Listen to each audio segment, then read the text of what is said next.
Welcome to Startup Office Hours. I'm Scott Fox. Today we're going to talk about next steps. Next steps for you and your business. And your business, in this case, I mean a startup. If you're a startup founder, entrepreneur, maybe an angel investor, or someone who works with startups, you're in the right place. It's time for Startup Office Hours.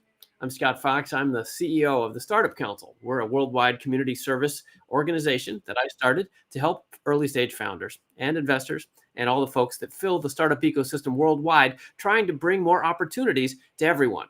I'm a firm believer that a rising tide lifts all the boats, and we're here today to help answer your questions about startup fundraising. I've got a couple decades now of early stage startup building, founding, fundraising, writing books like these books behind me. I wrote these 3 books and I'm working on more specifically to help you figure out how to bring your vision out into the world and help other people, solving problems, hopefully making some money at the same time. So today we're going to be taking your questions and practicing investor pitches from all over the world, from all the entrepreneurs who've RSVP'd with us today. And if you're joining us here live, happy to see you. We're live on LinkedIn and YouTube and Facebook and Blog Talk Radio. And of course, if you're watching this later in the replays, there's lots of recordings of previous editions. I do this once a month. It's lunchtime here in Southern California. I turn on my camera and try to help you out with the benefits of my expertise. It's free and we're happy to have you. So welcome. So we're going to get started with a bunch of folks are backstage already who have RSVP'd, and we're going to be talking about their questions and practicing their investor pitches as well. It's a great opportunity for you, if you're new to this sort of thing, to watch and learn. Or, of course, we welcome your posts in the chat room, your questions, your participation, your suggestions for people that are pitching. Please go ahead. Chat is live on LinkedIn and YouTube in particular, and Facebook too, I think. And you can put in your questions there, and they'll start popping up right here, right there in a minute.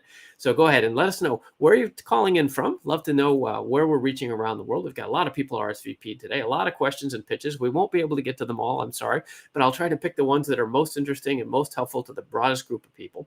And hopefully everyone involved who's watching can benefit from the discussions. And again, like I said, post your welcomes and comments, and we'll be happy to have you participate and give your feedback as well. Because, I don't have all the answers. I've spent a lot of time on this and I know a few things, but the world is a big place. And the whole point of us doing this is to find new ideas that we can bring out to the light and help share with other people. So I'm sure that you have expertise that are going to be available through this medium to help others. So please go ahead, use the chat room. You're welcome to talk to each other, link to each other, share your LinkedIn or your email address. And particularly if you want to pitch today, please tell the rest of the group who you are and where you're from, and they can check out your website. That's a good idea for everybody. Now, the backstage room is full already. We've got only room for 10 people at a time back there. So we're going to cycle through those folks. I'm going to bring everybody on camera here in just a second. And they're all going to quickly introduce themselves and tell us what they want to talk about. And we'll work out who gets to go first, and so that we have some coherent show order so that you can follow along at home, okay? Or at work. So that's going to be our first step. And those of you in backstage, the room is full, but we do have people pounding, I can see, knocking on the door. Nice to see you all from all over the world showing up. And you can join us for while you're on camera, but then I'd like you to turn off your camera and go watch on YouTube or LinkedIn so that other people can come in as well. So a couple quick housekeeping notes before we go. Oh, there's a couple people that looks like the chat's working. We've got Gerhard from Cape Town. That's all the way from South Africa. Welcome, Gerhard. And Crestwood Montessori from New Jersey. So that sounds like an early stage school here for the early stage startup discussions. Nice to see you. And everybody else, go ahead and say hi. I know there's lots and lots of you watching from all over the world. And there's Andre. Hey, Andre, how are you? He's a regular attendee and a friend. And I can see also backstage, we've got Chelsea and Gia and Eric and Kuram and Dante, Moldova and the UK and Anaheim and San Juan Capistrano, that's near me, and New York City, and another Irvine. Good to see you guys. So the backstage folks that I just mentioned, you can see your comments are not appearing publicly because you're backstage. So backstage is like a separate little private area. So we're going to come and put you guys on camera in a minute. We'll talk through how we're getting started.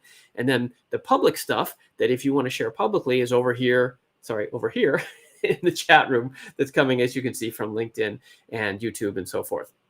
So thanks for checking in. Yasser from the Netherlands, and Mitch from Toronto, and Martin from Las Vegas, and Hazy Dreams, Neffy from Lagos. Excellent. And Nathan from Vancouver. Great. Glad to see you guys. I'm glad we're reaching people. So please, while we're still getting started here, please tell your friends, invite your friends. This is free. I'm doing this to try to help. Honestly, that's the only agenda here, just trying to help you. So let's do this quick housekeeping and then we'll get on with the show. So I just need to tell you a couple things. And one is, well, obviously you can invite your friends. I just told you that. And you can, there we go. And you can invite your friends over. This is our YouTube channels under my name, Scott Fox. I've been doing this a long time. So there's a lot of you tuning in and appreciate that.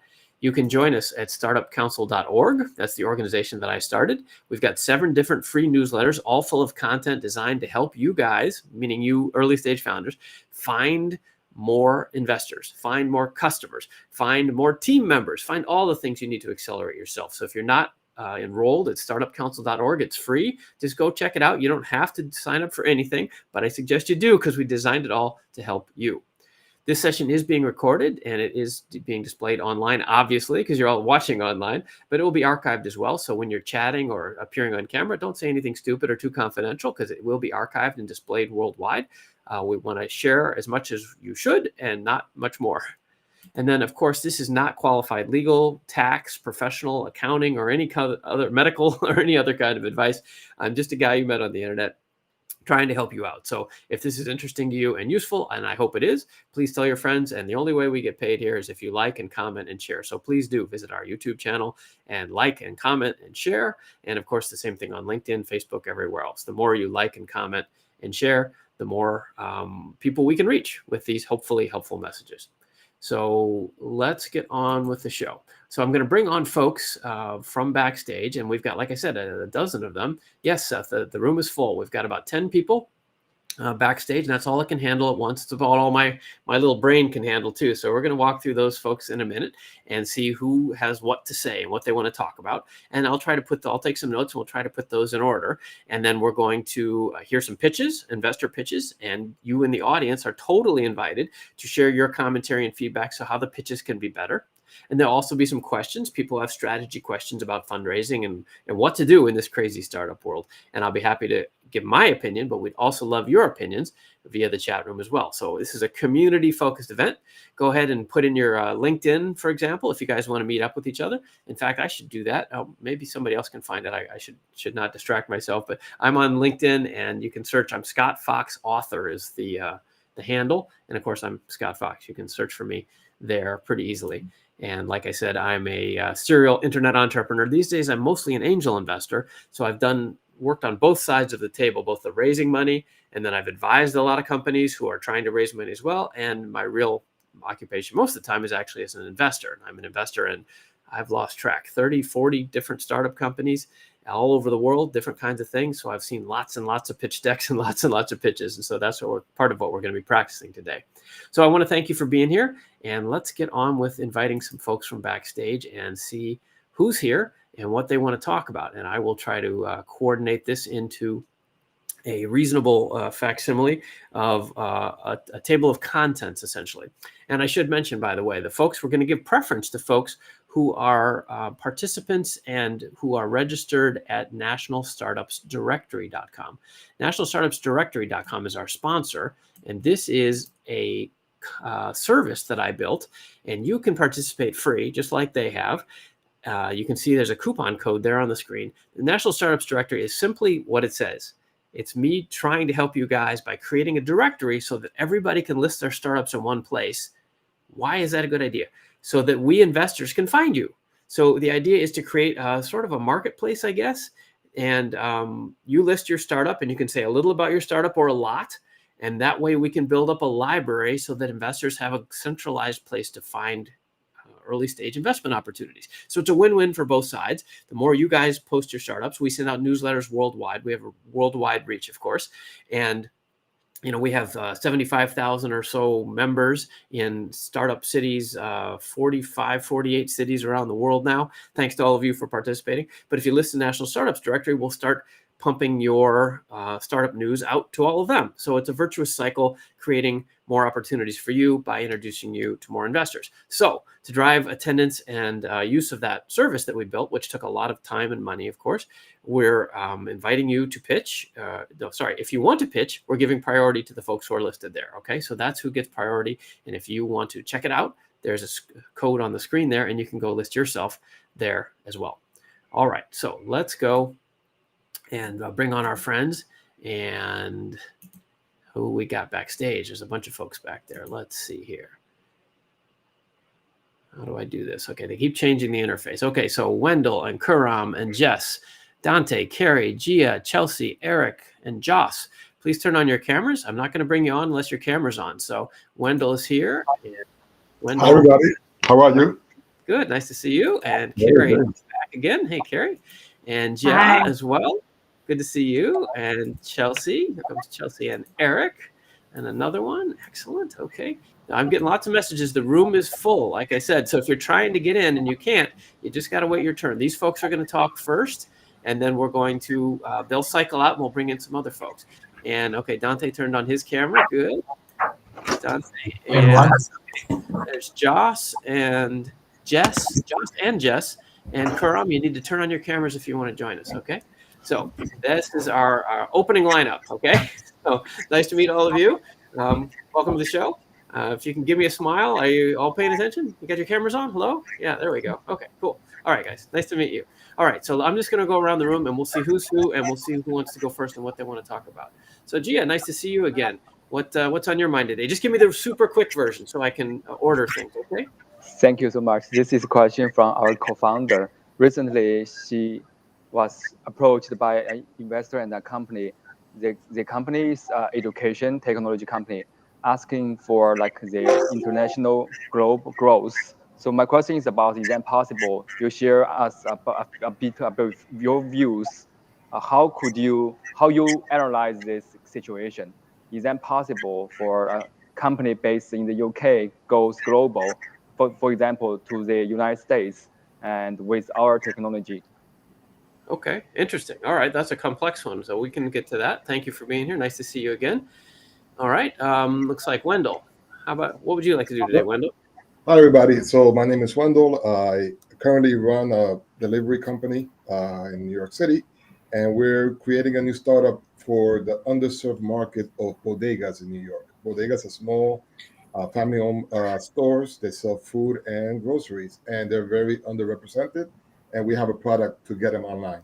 Cool. So do you want to pitch, or do you have a question about Absolutely. that? So no, I do want to practice my pitch. I'm doing my first big pitch event tomorrow. Oh, so perfect. I figured I'd kind of warm up. Okay. That's pretty much my goal now. Okay, that sounds good. Nice to see you.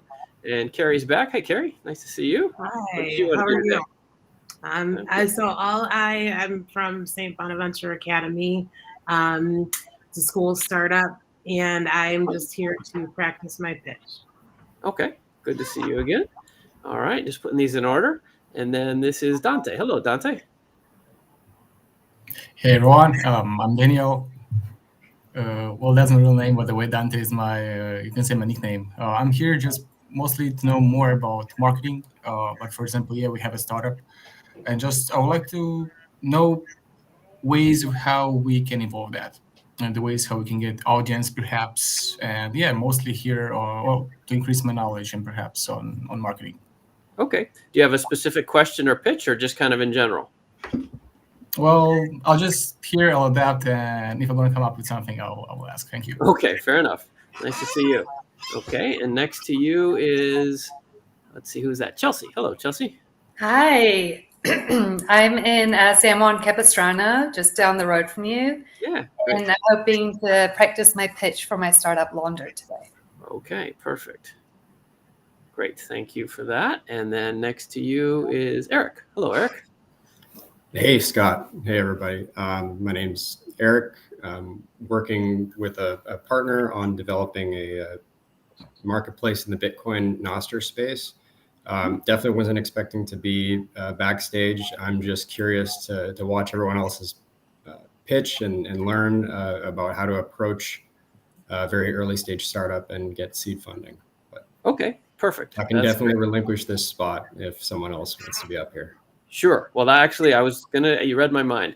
You and Dante both. If you guys don't have specific questions or a pitch, sorry to do this, we only have so much capacity. Can you leave here and go over on YouTube or LinkedIn? I'm happy to have you here. You can participate in the chat, but I'm trying to put people on camera who want to talk. So nice to meet you guys. Hope to see you again. Thank you. Let's do that. Okay. All right. So then who we got left here? Thank you, Eric. There goes Eric and Kuram. Hey, Kuram, nice to see you. Hi, my name is Khurram and I am CEO and founder of Rhino. Me and Scott are from about the same city. We meet quite a bit at different events.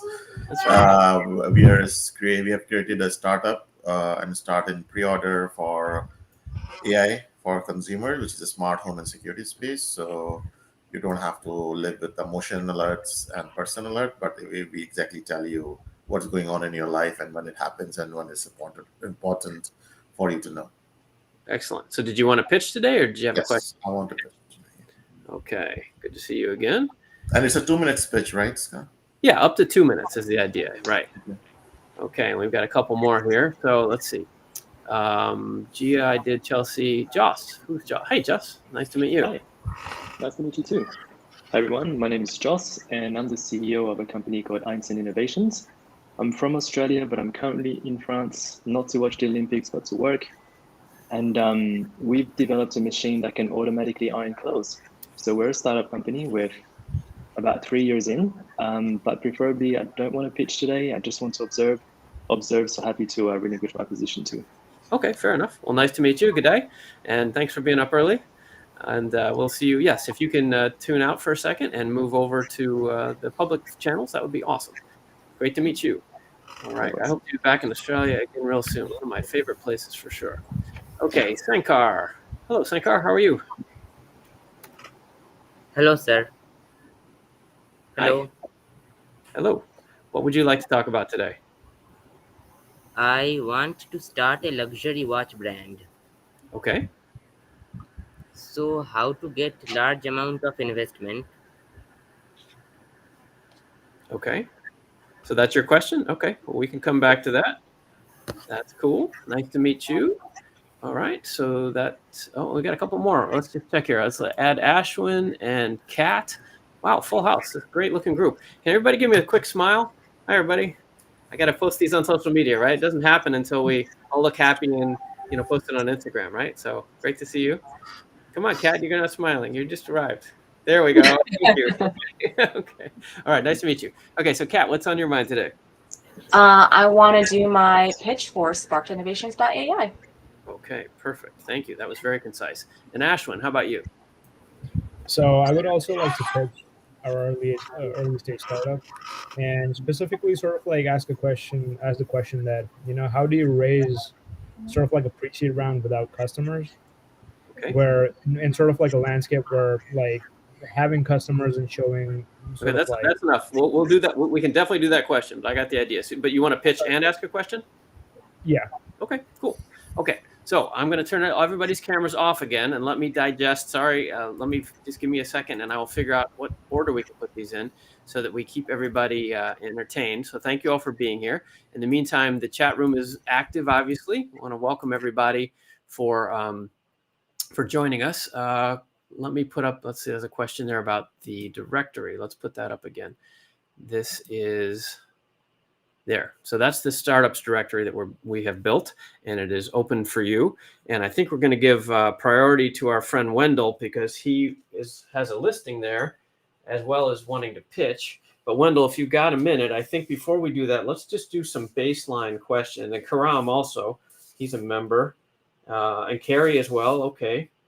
And then, okay, so cool. All right, but let's start with a basic question. I think Ashwin had the most broadly applicable question. So let's start there. And this might help Sankar as well in terms of how to raise money. Let me just let's see, pitch. Okay, so a lot of pitches today. Okay, so let's just lay the groundwork a little. Ashwin, I'm going to invite you back up and let's talk about what you were saying there. I told you you'd get a chance, right? So as soon as you said what you were interested in, I had an idea that might be useful. Okay, so there's Ashwin. Hey, Ashwin, nice to meet you. Where are you calling from? Nice to meet you as well. I'm calling from India right now, but my co-founder and the startup is in the Bay.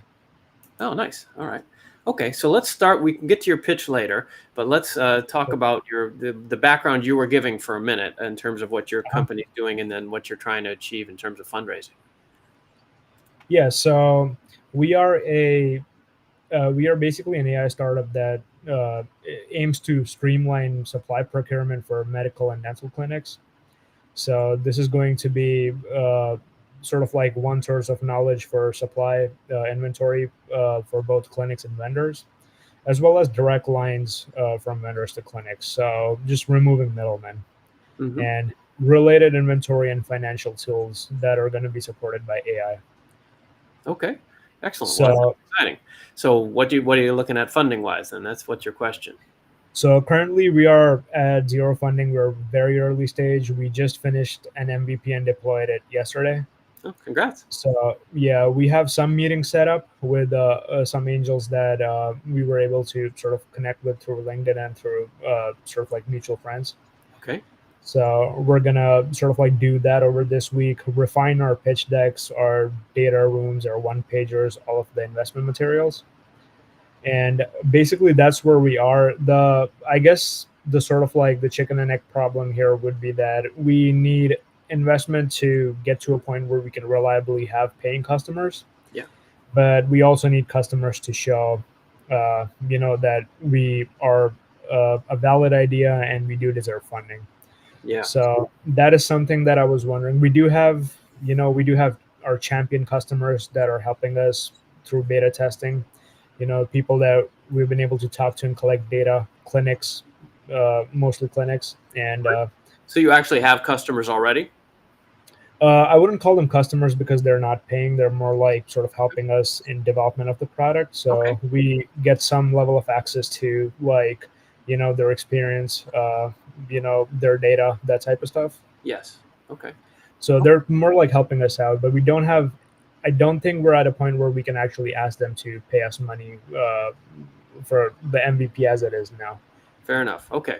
So I'll start talking and you can wave your hands when I go off the rails. Okay. So I totally can relate to what you're saying. And that's why I picked yours as a first question, because I think probably most people listening are facing this similar chicken and egg problem. When we're founders, we're focused on the product and how we can make something better in the world. And pretty soon we realize we need money to make that happen, right? And how do you do both at the same time? It's a time issue as much as a money issue, really, right? Because you're trying to build an airplane that already is leaving the ground and you don't have the wings on yet, right? So it's a challenge. So I'm validating you and sympathizing. I've been there. And this applies, like I said, I think also Sankar was your name, I think, who wanted to start a luxury watch brand. Now, luxury watches and AI-assisted dental procurement are two totally different things, but you're both in a similar situation, it sounds like, because you've got something, but not enough to demonstrate the cash flows that traditional investors want. Banks are what most of the world runs on. They take loans from banks, or you could even take credit card money, right? And you run on that. But that presumes you have money to pay it back. And you don't as a startup. That's the definition of a startup in some ways, right? You don't have the money. That's the point. So what do? So you're on a great path already. And Sankar, for your watch brand, maybe not so much, but I don't know so much about that. But for a software company, well, any company really, investors don't invest in ideas much anymore. And I think Ashwin knows this, right? That's why he said some great things about they have MVP in process. They have customers demonstrating interest. All these kind of things are what you need to demonstrate what's called traction. And investors these days are convinced that, they're convinced, and I think they're right. And I'm one of these investors. I'm putting my investor hat on now. We see so many deals. We don't have to take the kind of risks we used to. 25 years ago, when I started my first company and raised my first venture round, you could kind of have an idea, and the internet was growing so fast and it was so new, you could just kind of say, we're going to go this way and customers will show up. And people would be like, okay, I never heard of that before. That sounds like a good idea. We're going to give you some money. These days, those paths are well worn, right? Everybody.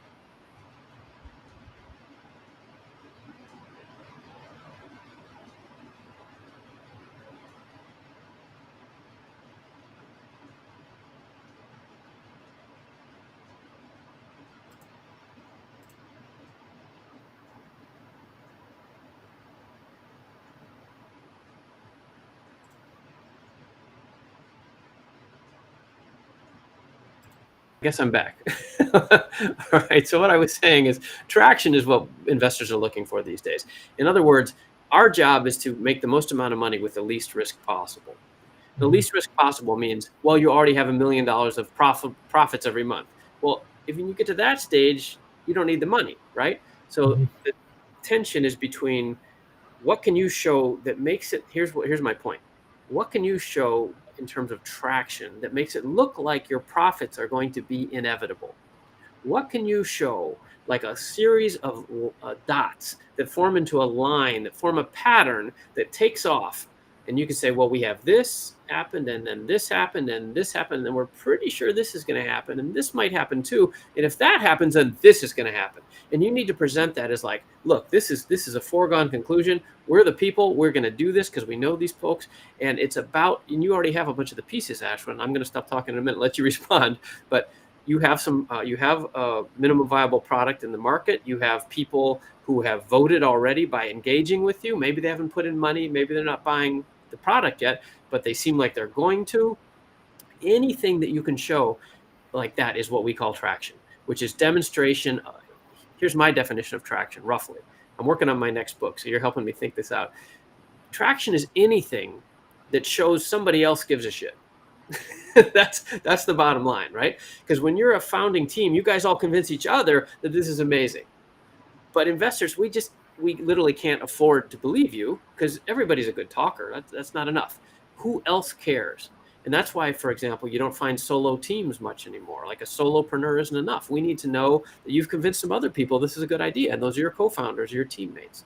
And then we want to see that you've convinced some customers, and they may not have paid yet because the product may not be finished, but maybe you have, a relationship, or they've let you put their logo on your website, or you've signed a letter of intent or a memorandum of understanding, or there's some, promise, ideally a purchase order that says when this is available, we've got $100,000 waiting for you, that kind of stuff. That is what traction looks like before you have revenues. Is that helpful? Am I on the right track? Yeah, it is. So for example, let's say so we did apply to YC. Okay. And YC, we didn't. Hold on. YC is Y Combinator. So yes, it's Y Combinator. Yeah. Best known startup accelerator based out of Silicon Valley.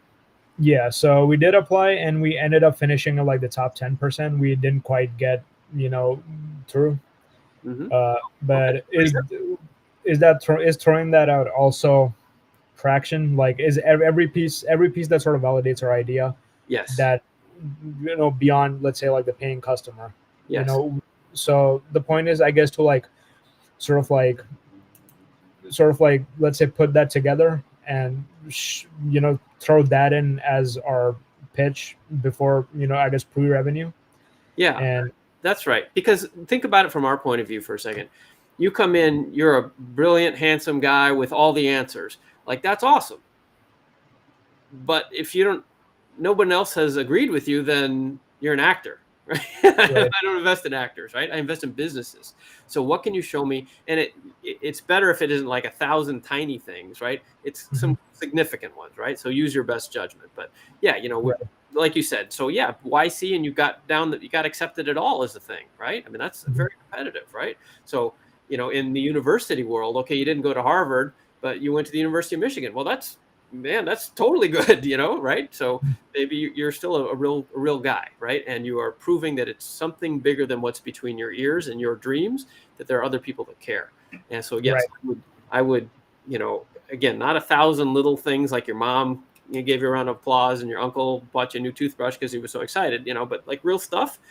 And 6 or 10 bullet points of those, trying again to make an equation, because as investors, we're running numbers all the time. So the more that these can be quantified is another point, like growth percentages or the number of this, the number of that. And we're looking at those points. And if you give me 6 or 8 points, I'm putting them in an equation. This plus this, discounted by that, multiplied by that. I'm trying to believe you, but you got to give me some numbers to do something with. So anything you can say is better than nothing. And the better, more impressive things obviously are better. So how's that? Understood. Okay. Yeah, that pretty much clears that up for me. Excellent. All right. Well, I hope that was helpful. So nice to meet you. And I think you said you wanted to be back later to pitch too. So I'm going to turn you off, but nice to meet you. And we're going to move on to some pitches here. So that was... Yeah, sounds good. Thank you. You're welcome, Ashwin. Nice to meet you. So that was Ashwin checking in from India. And I didn't go what city it was. Maybe he'll tell us later. India's a big place, right?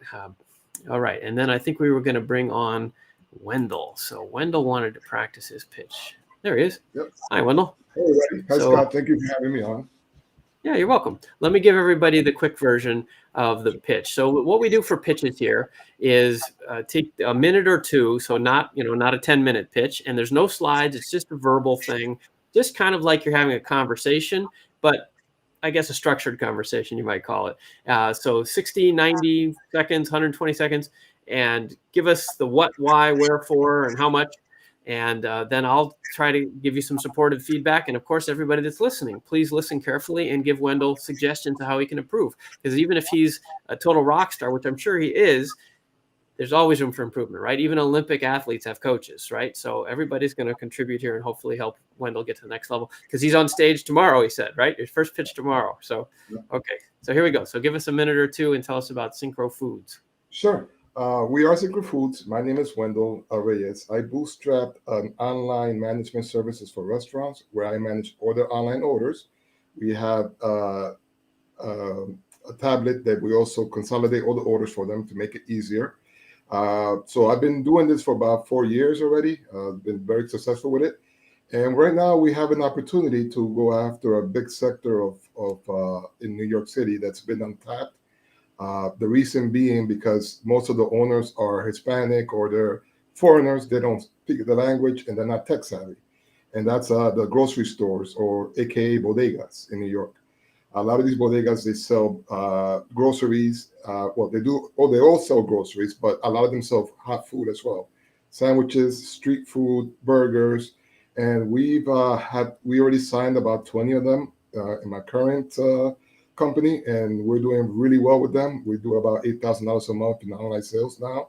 So they went from 0 to 8,000, and we decided to do something strictly for them. So it's 3 services that we're going to provide.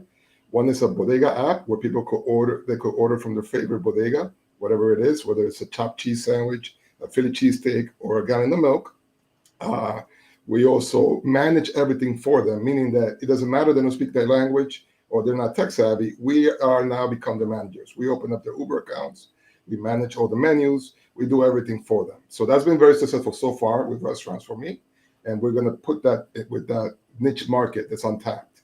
Besides that, we're also going to offer an app that on the same tablet and the same hardware, the bodegas could order from the provision providers. So the meat providers, we're going to have deals in place to get, because of the buying power. So the bigger our network, the more buying power we have to go to a meat provider and say, hey, how much can you give us a box of chicken for? And then we could make it really easy for them to order right on the hardware that they're already using, and take some commission from there. And I would say the third phase of the project is to build the network of bodegas and build a virtual brand with the food that bodegas sell. So basically, all these bodegas, they pretty much sell the same thing. And it's just like Mr. Beast has Mr. Beast Burgers, we're going to have our virtual brand called Fritura King. Fritura is the fried food, the street food that everybody loves. The $8,000 we sell a month from these bodegas is mostly that fried food. And we're going to make a virtual brand where anybody in the city could look up a commercial, order online, and the closest bodega will deliver the food for them. Nice. So we're already, like I said, we're already working with about 20 bodegas on the first phase, which is the management and the online sales. Now we're ramping up to do the second phase, which is the provision ordering. My co-founder is the president of I think we're running out of time here. Why don't you wrap it up? I guess one last thing is that my co-founder, which I forgot to say, he's the president of the biggest bodega coalition in the city, and he'll bring all his resources with getting clients and dealing with the provision providers. Excellent. Okay, well, good job. So I think that was very good. I'll have some suggestions, of course, but I want to invite everybody in the chat room out there, YouTube, LinkedIn, Facebook, wherever you're watching. If you have suggestions, I'm sure that Wendell would appreciate it. And just to point this out, if we do this, I do this every month, and there's a bunch of these episodes online already. So if you're working on your own pitch, you can go back and watch other pitches and see the feedback that I and other people have given them. It's kind of a free masterclass in pitching if you want, and it's all there on YouTube for you if that's helpful. Okay, so congratulations, Wendell. That was nice. Nice job.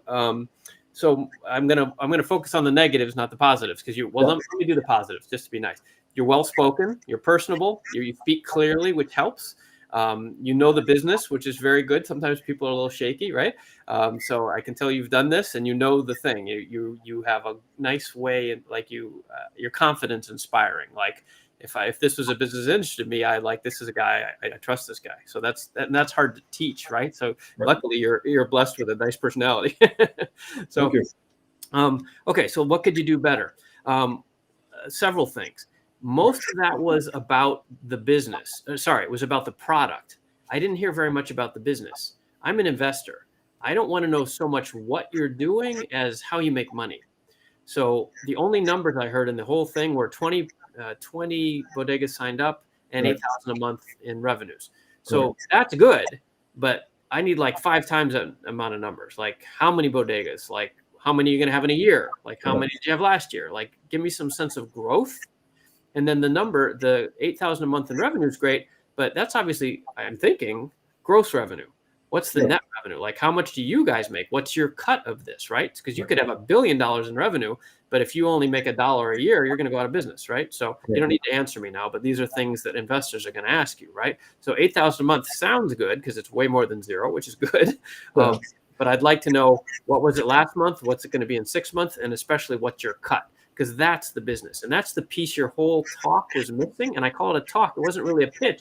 You kind of were just talking about the business. If you're going to sell the business, it's got to be a pitch. You have to have a little more of an agenda, and you need to give us what they call the unit economics. If we sign up one bodega, we expect this much per month from them, a gross order volume of this, and our cut is this, which is a margin of this percentage. Over time, we expect that margin to grow because of this. Like give us when you're in there getting your hands dirty, how are you going to make more money? How do you make the money in the first place? And then how are you going to grow that? Right. You hid one of your best features, which is your co-founder's the head of this big association, because one of the hardest things is to get distribution, especially with something mom and pop stores, right? But this guy, I guess, has already got relationships. I would put that way earlier in your pitch, right? Or your own background, because you didn't say much about who you were either, other than that you'd been doing something similar, I guess. But that's important, especially in this mom and pop shop, because those relationships are critical, right? It sounded like you have a pretty good accent. I'm guessing you might be bilingual in Spanish. That might be worth pointing out. So that's a feature. Like I can't do that, right? So that's an advantage, right? You think about what makes you different and better, not just what is the business, but why I should care, essentially, right? And then there were 2 confusing things. You talked about, I guess there were 3 somethings, and it wasn't clear to me. Again, you don't need to answer me, but just try to be clear. There are 3 different companies, or there are 3 different phases of the same company. So just be careful with your lingo, because if you're doing 3 companies and it's 3 phases, that's 3 times 3 is 9. That scares investors because you're doing too many things at once. Like don't be careful about how you talk about your plans, because we want to invest in one thing and that we want that to be all you're doing, right? We don't want you doing anything else. Do this and make $1 zillion for both of us. So just try to make it sound focused. I know as an entrepreneur, you want to cover all the bases and be sure that we understand how clever you are and that you're going to do all these cool things and all these opportunities you've spotted. But that has to be balanced with focus, because distraction is the death of more entrepreneurs than lack of funds, right? They get too scattered. So, okay, well, that's what I thought. No, absolutely. Great feedback. Cool. Let's see what the people said in the chat room. Let's see. Did anybody have any suggestions in the chat room, guys? Let's see. I'm trying to get over there. This interface is a little challenging. There we go. Okay. So a bunch of advice questions, but who's got suggestions for Wendell? Come on, you guys. Don't be stingy. Okay, good questions from Lou and Delta and Encyclopedia and Crestwood Montessori. All right, well, they're still warming up, I guess. Okay.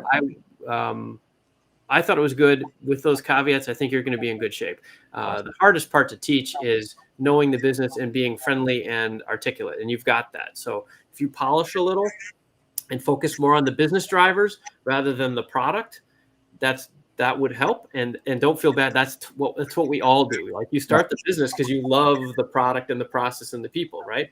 But investors, especially VCs, when you get to that level, they have a mandate to invest in specific types of businesses, and you need to fit into that box. So the sooner you give them the numbers, the sooner they can decide whether they can help you or not. Correct. All right. Thank you very much. Oh, all right. Nice to meet you. Hope Same to here. hear more about Synchro Foods in the Yep. near term. And we're going to let our friend Wendell go from New York City. And when I lived in New York, I loved eating at bodegas. So I'd definitely be a customer. But I live in California now.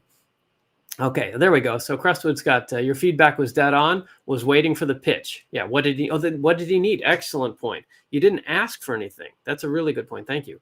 What are the numbers? I kind of said that, but what did you need was a great point there. So whenever you have a chance to pitch, and this is for everybody, you want to ask for something, right? And even if it's not money, of course you can say, we're looking for $2 million or whatever, but you can also say, we'd like introductions to people like this, or we're hiring for this kind of person, or, whatever it is that would be helpful. When you get an audience, people that take their time to listen to these kind of pitches, we generally want to help, and we can't invest in everything. So if you give us some ways to help you, I need an introduction to an attorney, something, it can be pretty low bar, or do you know an accelerator that helps people like us? Those kind of questions.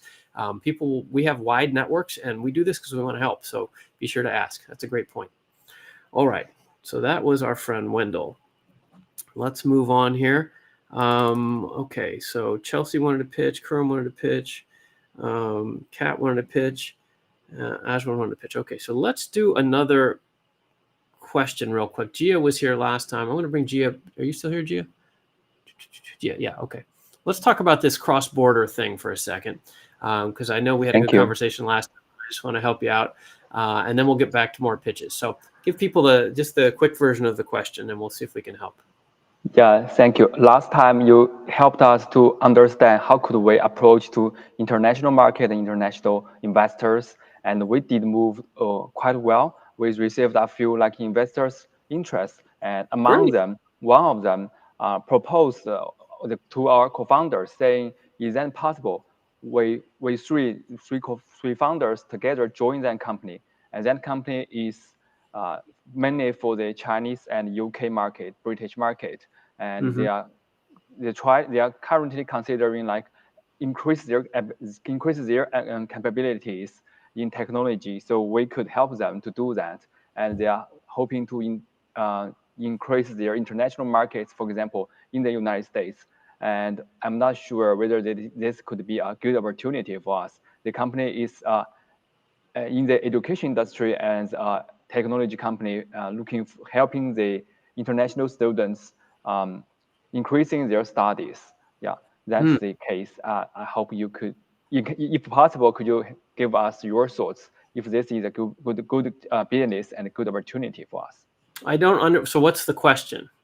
The question is if the education technology company grow the company, would be a good opportunity for us to join and to help the company to grow in international markets like US. Okay, so they're a US-based company and they're inviting to partner with you to enter the US market? Is that kind of the idea?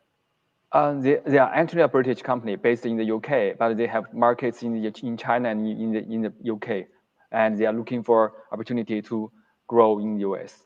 Oh, so you would partner together to enter the US? Yeah, they were talking about the possibilities. We are joining their technology department to helping them to increase their capabilities in software.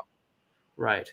Okay. So if I'm understanding it correctly, then yes, it sounds like a good idea. It comes down to the details, though, because you'd really need to know who owns what and who owes what. And if things go well, how does it work out? And if things don't go well, how does it work out? Or if debts are incurred, who pays them? Or if you raise money, who gets the equity from that, how you split it? I mean, that's very, I'm happy to help, but it's specific enough. I'm not sure I can. The ed tech market in the United States is certainly huge. I guess I would add that it kind of goes up and down, and a lot of investors have been kind of burned with it because it seems so easy and it's a lot harder than you think, but you probably know that. So I think partnering could be a great idea. It's just hard to tell without knowing more specifics. A lot of it would come down to, it sounds like, if you're both new to the US markets, who has the best networks into those target customers already. And that's really hard to quantify because even if somebody has a fantastic contact, just the introduction enough isn't alone, right? So they shouldn't get all the credit for that. Then you have to set up milestones about who's going to follow up and who's going to deliver, and tracking hours, and it can get very complicated very quickly. So I don't think I can help you more than that. If, I can put, this is complicated enough. I do some private consulting. If you wanted to talk through it more, I have to charge for that just because it takes my time. Hold on, I'll put up the URL if I can find it, for you and your team if you'd like to speak. There we go. So I do video, I'll do review people's decks or do private calls. But they cost, I charge like $500 an hour just because I have to, otherwise I don't have any time. And that's still half of what lawyers in this space charge. So if that would be helpful, you or anybody else happy to do that. But I don't have an easy answer for you, but that's why you're here, right? It's a complicated question. So is that helpful at all? Yeah. Okay. Great. Well, nice to see you, Gio. Hope to see you guys. I hope it keeps going well for you. It sounds like you're making progress, and that's the hard part to do. Is like we were talking about with Ashwin a few minutes ago, was making sure anybody else cares. And the fact that some other company wants to partner with you is really good sign, because presumably if it's a company, these are adults who have some expertise and assets, and they see value in what you're doing. That's a perfect example. Actually, Ashwin or other folks, if you're looking for traction and people want to partner with you, it's maybe not quite as good as customer, but it's pretty good, right? To have somebody, again, validating the ideas that you have and showing that the market is interested in your solutions. That's the key. Okay, so let's get on with some more pitches. So let's go on. Okay, let's go to Chelsea is the next one on my list. Here is Chelsea. Hi, Chelsea. Scott. Hi, nice to see you. So you heard the pitch ideas, the structure. Does that sound good? Yes, and I'm ready to give it a go. All right, let's do that then. So why don't you take a minute or two and tell us about your company and what you're looking for. And everybody else, please chime in with suggestions of how she could be. I'm sure it's going to be great, but how she could be even better. So go ahead, Chelsea, whenever you're ready. Awesome. Okay, well, my name is Chelsea, and I am the founder of Laundered. And Laundered is an online fashion repair service specifically catering to the luxury consumer. And we offer the trust, transparency, and experience that we know this consumer craves. And I built Laundered based on my own personal experience buying my first luxury handbag. I wanted to wear this thing day in and day out, but soon realized that with that kind of wear comes wear and tear. And I only had the other option of putting it in the back of my closet, waiting for a special occasion, which as a mom of two does not exist. And so I realized the only place I could turn to for help was my local mom and pop cobbler, who didn't really elicit the level of trust or expertise that I felt comfortable with. And so that's why I built Laundered.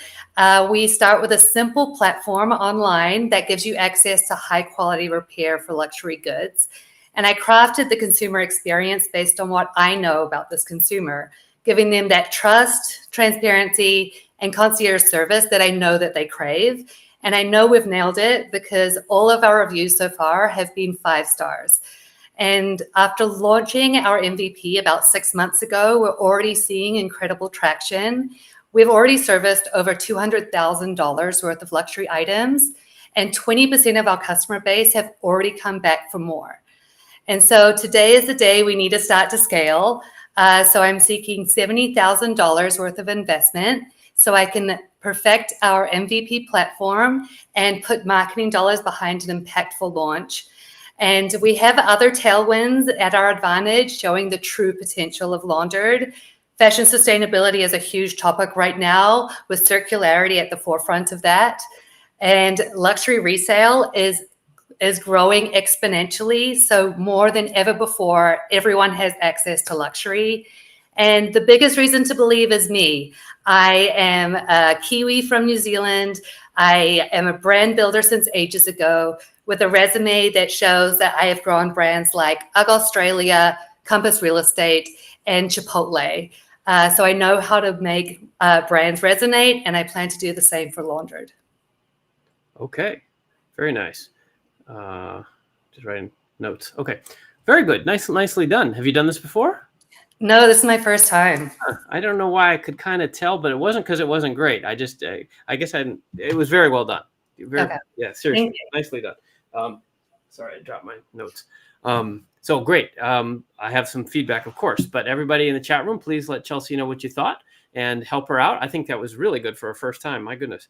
You're gonna nail this very quickly. I think I can tell you have professional experience in your background. Okay, so let's again, everybody, excellent job, says Crestwood. Okay, that's a good start. So what would I do differently is the question, right? Because you're well-spoken and personable and so forth. So what could you do better or differently? I guess the main thing is that I don't know anything about fashion handbags. Sure. So I think you need to back up on that. And, you have to adjust this with your audience, right? If you meet someone who's a fellow, like a customer who already uses the service, you can skip this. But most angel investors, they look like me, right? Mm-hmm. They're 50 plus white guys who are not your target market, right? So you've got to back up and say something. I don't know what it is, but fashion hags are a thing. They're a really big thing. And with numbers, I mean, like this kind of market, the typical price point is this. People own them like this. Like you got to tell me, like if you talked about like golf clubs, you'd have no problem, right? But you're talking about handbags. So, and I've lived this with some startups that I'm involved with, like that do cosmetics and stuff like that. And the men in the room, their eyes just glaze over immediately, right? So you've got to relate this to your audience. And if you're pitching, if you can find an angel investment group that is women, this will be easier, right? Like Golden Seeds or OCA. Actually, there's a couple in Orange County I should introduce you to. But start with some context. And this is true for everybody. The number one problem I see with pitches, and unfortunately, this is a little bit for you, but for everybody else as well, is you're so close to the product, you presume we know what you're talking about. We have no fucking idea what you're talking about. I never thought about a $2,000 handbag before, right? Well, if I did, my wife or daughters wanted it. I said, no, I try to stay away from it, right? So you got to bring this down so I can digest it, right? Why is this interesting? All right, you got the point on that. I can make jokes about that all day, but it's a mismatch, right? So you got to bring it into terms that I can understand. Okay. Second, you have some great corporate experience, it sounds like, and you should probably bring that up sooner. So because you look professional, but tell us, those are big brands you're talking about, right? You answered my question. I could hear your accent. I was guessing Aussie or Kiwi, and it was Kiwi. So then sometimes it's South African, so you don't want to be. I know it's a hybrid at this point. Right, fair enough. You had good in terms of sharing some numbers. So 6 months, you had the MVP out there. The fact that you're already in market and generating revenue, you should make a bigger deal of that, right? Because you can hear a lot of other pitches that are people earlier stage. You actually are you have a business. This isn't an idea. That's a big distinction. Like it's 0 to 1, right? You're not 0, you're 1. It's binary. It's one or the other. You have a business. So act like it, right? Like we're selling this much. We did $200,000 serviced. I don't know what serviced means. So you need to unpack that. This is similar to what I said to Wendell. He did $8,000 a month, but that's gross. Like what do you net? Right. So break down the pieces for it. Because again, investors, we're doing the math in our heads. And if you give us fuzzy numbers, we can't do real math. So 200,000 service, that meant that we kept 20,000 of it. Our average take rate is 10% margin. We expect that to grow over time like this. That's what I need to hear so that I know it's a business, not a hobby. 20% recurring. That sounded good. You see, I wrote those numbers down, right? That's what I need is the numbers. I don't know. Is 20% a lot or a little in this context? Honestly, it doesn't sound that high, but maybe that's because these are, I don't own 50 handbags and need one repaired every week, right? But Netflix recurring has got to be like 80 or 90, right? So if you're going to say that 20%, you need to qualify it because it sounds low compared to most software subscription businesses. Maybe there's a different way to frame it, like, customers who own 6 handbags bring at least 4 of them every year or something. I don't know. You know what I mean? Like some other way because 20% just sounds low. It's not maybe in this context, but again, I need more context. The trends at the end were interesting. You might want to do that up front. Okay. I don't know, because it paints the picture. That might be more of the context, right? But honestly, those are also nice to have. Not, the fact that it's eco-friendly and so forth is super cool, but it's not going to change my investment decision, right? So you might just drop it. It's kind of up to you, right? It's just taking time when I'd rather hear about the numbers, but up to you kind of. My biggest point is if you're is the 70K, you did a good job of asking for money. And that's great. Everybody needs to do that. $70,000 is not enough to be raising. $70,000 is like this may not be you, and it certainly wasn't me when I was raising money for my companies, but a lot of people just put that on their credit cards. So if you're going to go to all the trouble of raising money, I would try to raise $500,000, or some real money, because $70,000, at least to rich people, they're like, what? Like, I'll just, that's less than my private jet fly it takes to fly across the country, this kind of thing. So, Sure. or like 25 grand, because it's one person, right? 70 is this weird kind of like, you need a chunk, but not a real chunk. So we're not, it makes it sound like you don't know the market. Got it. And I don't know, this is no shame at all. Like if you don't have that money, or your friends don't have that money, that's fine. But investors think that once you're rich, everybody's rich. You can hang out with rich people, right? So it's a real hole in our system. And I spend a lot of time on this in my books, and it offends me, frankly, that people presume everybody has money. Oh, $300,000, just get that from your friends and family. Like, I grew up poor. Like, I didn't have any, so no shame in that at all. But the fact is 70 is too much for a person. Yeah. And too little for a group. So, That's fair. So anyway, that's probably enough on that. So hopefully that's helpful. Anybody in the chat room? Let's see what else. Let's see. Well done. Very concise and clear. That's nice. Mention your customer reach and profit. Those are good thoughts. Why isn't this is supposed to show up on the, oh, I see. Hold on. I'm in the wrong window. Give me a second here. I'm going to share that. It was a nice comment. There. Come on. Okay. Zakona says, very well done. Mention your customer reach and profit. So I kind of said that. Actually, customer reach is good. Accredited by the luxury brands. That's interesting. If there's some sort of accreditation or something. Profit, I talked about, but customer reach is interesting. How are you going to reach these people? That's a really good point. That is the number one problem these days. The internet is so big. How are you going to find these people? Word of mouth is nice, but that's not going to build a global brand, right? You're going to need some kind of customer acquisition strategy. And maybe you don't know yet, and that's okay, but you should at least say something about it so that we know that you've thought about it. Otherwise, it sounds like you're building a small lifestyle business, and you want to look bigger. TAM SAM would be useful. Yep. That means total addressable market, serviceable addressable market, serviceable obtainable market. And that's part of the context question that I had. So I agree with that. That was from our good friend LinkedIn user. And then this one, how much equity? So this is a debatable point. It's not wrong.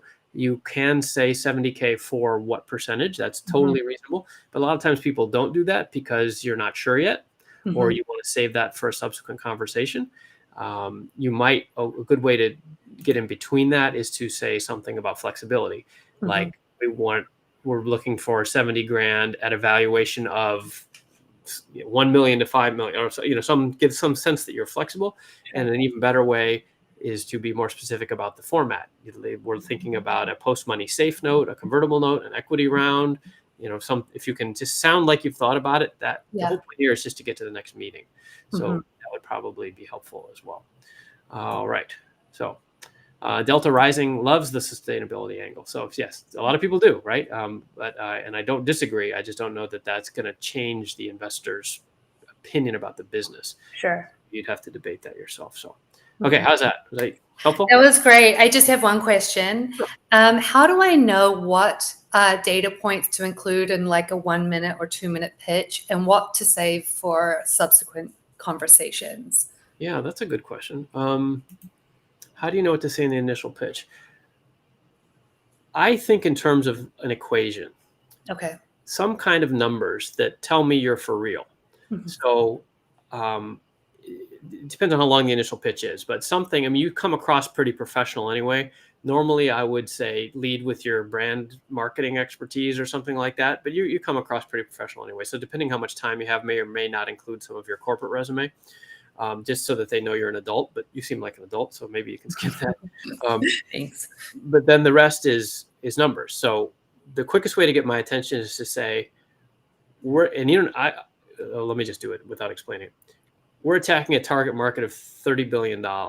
We have 300 customers paying an average of $100,000 a month with a 20% gross margin and a 5% profit margin. We're growing at 15% a month compounded. I want to hear about it now. I don't care what industry it is, right? Numbers are what speak to investors. Got and it. what we really want to hear is it's a big enough market that there can be money made without you like controlling the market. If you say it's $1 billion market and we're going to take a 95% market share, bullshit, right? I mean, that's not right. It's got to be a big market. You have a reasonable way, a path to get there quickly, and that is going to be that it's profitable. And the number one thing, as I said earlier, the broadcast was growth. If you can talk about how fast you're growing, once you talk about growth, it validates everything. You have a product, customers are interested, and more customers are becoming interested. That answers so many questions immediately that I'm interested. And again, I don't really even care what the market is. If it's growing like crazy, if there's a rocket ship, I want to see, right? So Sure. That's how it works. So hopefully that's helpful. No, that's super helpful. Thank you so much. Yeah, nice to see you. Hope to see you in person one of these days. If you're local here, and we have a lot of events, and hope you're on our calendar for the Orange County Startup Council. That's probably how you heard about this, I guess. Yes, absolutely. And thank you. I'll take all the help I can get. Yeah, fair enough. Nice to see you. Okay, so that was Chelsea, and she's from Southern California here, like me. And we're going to move on to next is Carrie Grace. So Carrie is going to talk about her academy, I think, but she can tell us. Hi, Carrie. Hi, how are you? Good. How you doing? I'm doing well. All right. Well, let's hear. You want to do your pitch? Yes, I'm ready. Hi, I'm Carrie Grace, CEO and founder of St. Bonaventure. Cleveland rocks. As a Cleveland native who lives and breathes all things Cleveland, yes, I am a Browns fan. It breaks my heart to say that when it comes to education, Cleveland ranks third lowest among the 100 largest cities in the United States. In addition, almost 1 in 4 children live in a family with no working parents, and the percentage of Cleveland adults holding a bachelor's degree is the 5th lowest among the nation's 100 largest cities. St. Bonaventure Academy believes education is the solution. We are looking for people who want to support our mission to break the socioeconomic strain that often plagues marginalized communities. We aim to do this by implementing our innovative educational model in the Northeast Cleveland area that will not only serve our students, but the surrounding community as well. As we think outside of the box, St. Bonaventure Academy will not only be Cleveland's first international diversity and cultural respect, but it will also create a sustainable change to empower Cleveland's most economically challenged area to break the cycle of poverty, and in turn, the challenges that are created by poverty. While I personally have invested thousands in this venture, 100% of St. Bonaventure Academy's board gives, because we are committed and truly believe in our mission. We are starting to gain interest and supporters by using every opportunity we have to talk about the issue and use the data that we've collected for over 10 years to prove that St. Bonaventure is the solution. Unlike any nonprofit schools currently operating in Cleveland, we have developed a funding model that will ensure we are completely self-sustainable by year 7 of operations. We are seeking $400,000 for our pre-seed efforts to secure a prime position for us to hit our financial goals moving forward. A building is just a building, an idea, just an idea, and a plan, just a plan, until you find the people who can inspire others to make it come to life. We are not only committed to this mission, but its sustainability. By applying clear expectations, high standards, we will not fail. The world deserves better, Cleveland deserves better, and our community deserves better. Join us in this amazing opportunity to make a difference. All right, lovely. So everybody in the chat room, help her out with any suggestions you might have. I've got comments, of course, that's my role here.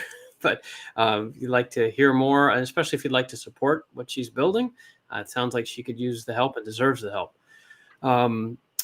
Okay, so very impressive, actually depressing, right? The statistics about Cleveland. I don't know if you know this, but I'm from Detroit, so I've very much sympathized with this. And I spend a lot of time, actually the profits from my books here all go back to college scholarships in inner city Detroit, where I grew up in inner city Detroit. So I can definitely relate. That being said, couple things. Your reading, which is not ideal, right? We want people to sound like you really know this stuff, and I know you do. So I would suggest a strategy that it was a little more bullet pointy and Okay. just kind of riff a little, so it feels more authentic. Not that it was Okay. it was good. It was very clear, but you're spending time wordsmithing instead of connecting. You know what I mean? Okay. Yep. So I think it would be more effective if you engage, from live, essentially. The real problem is that this is not a business, right? And we're here to talk about businesses. So I'm happy to give you the airtime because I believe in what you're doing. I don't have any real advice for you because investors are looking for a financial return, and that's 100% valuable thing to do, but you're in the wrong room, right? This is not anything I can do to help you. Nobody in this audience is going to have 400 grand to do this, because if they give you 400, they want 40 million back, right?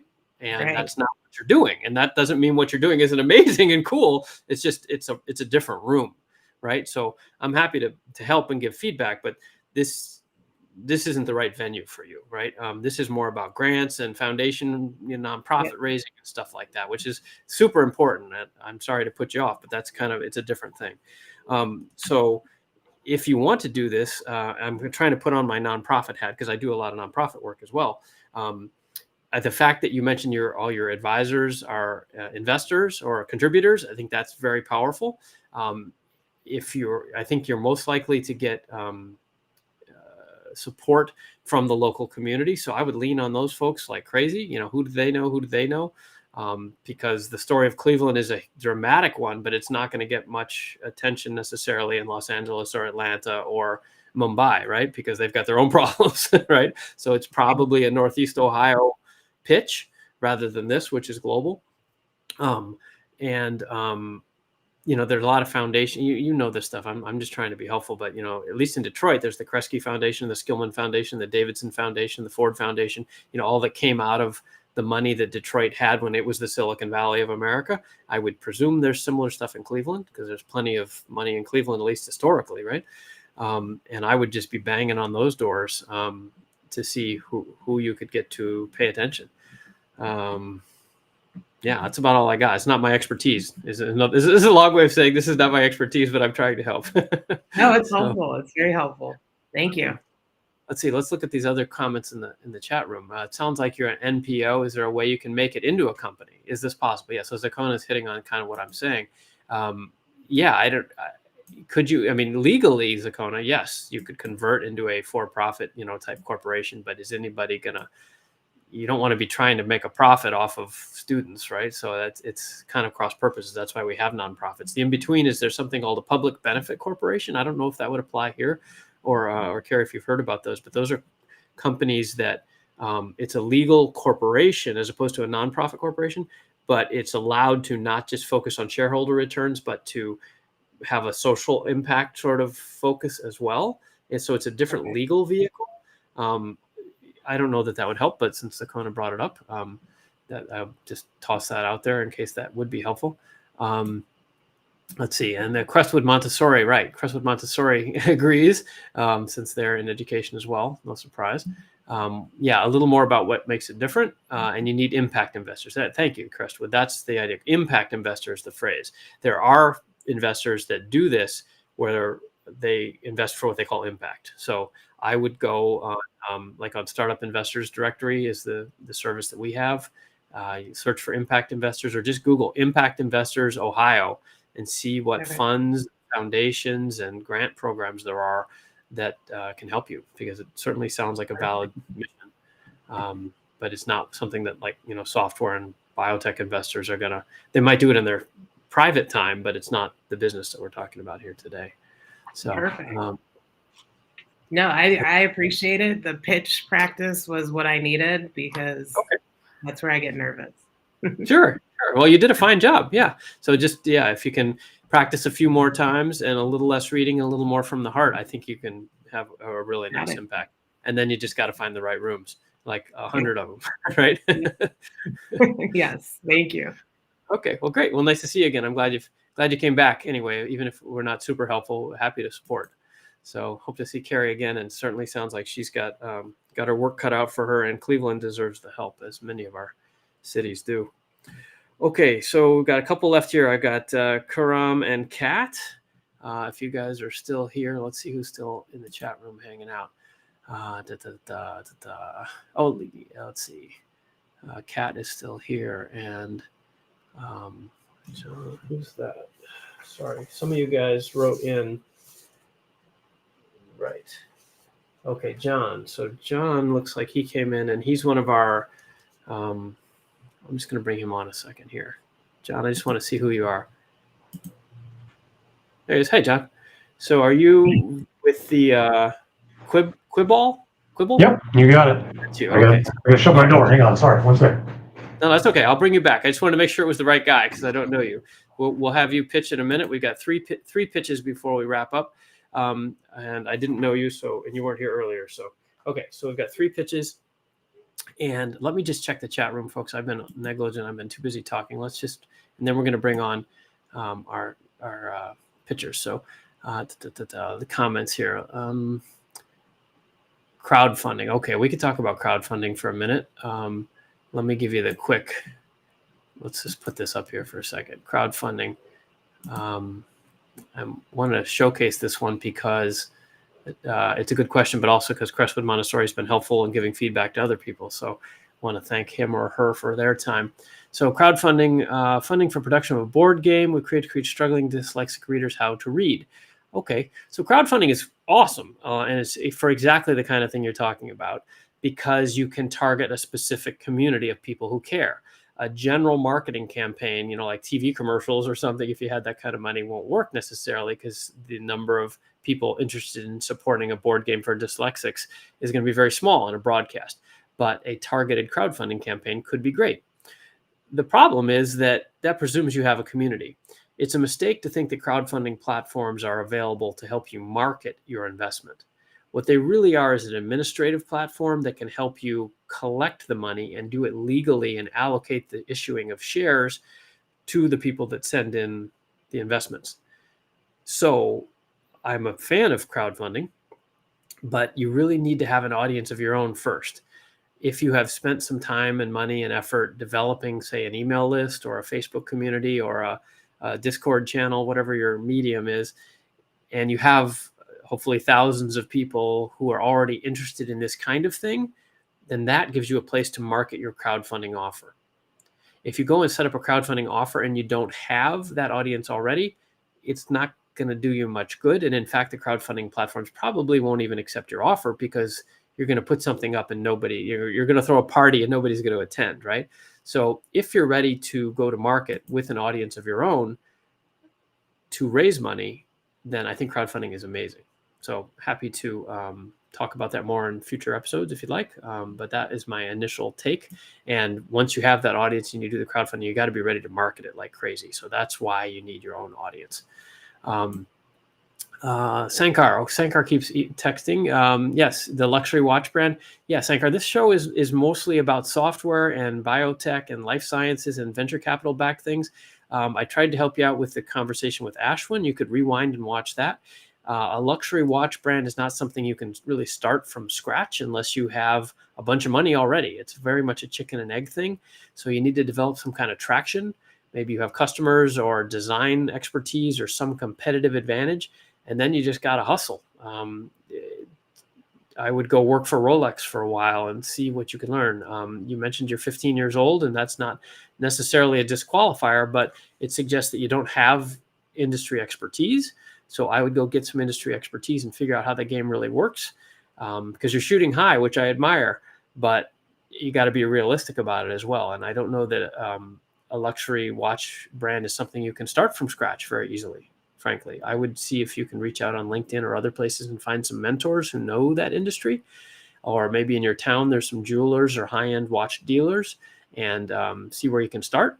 And you're going to have to take some baby steps and then walk before you can run. All right, let's see. Is there a checklist a founder can use to evaluate an investor's background? This will help the founder prepare appropriate content to bring the investor up to speed faster. That's a great question, actually. I don't know of such a checklist, but my next book that I'm working on, we talk a lot about how you need to do a lot more research on your investors.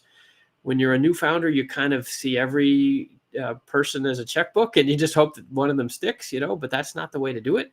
You end up in the wrong room. You want to be in the right room, and that requires investment beforehand. I would look at, the short answer is I would do as much research as you can online.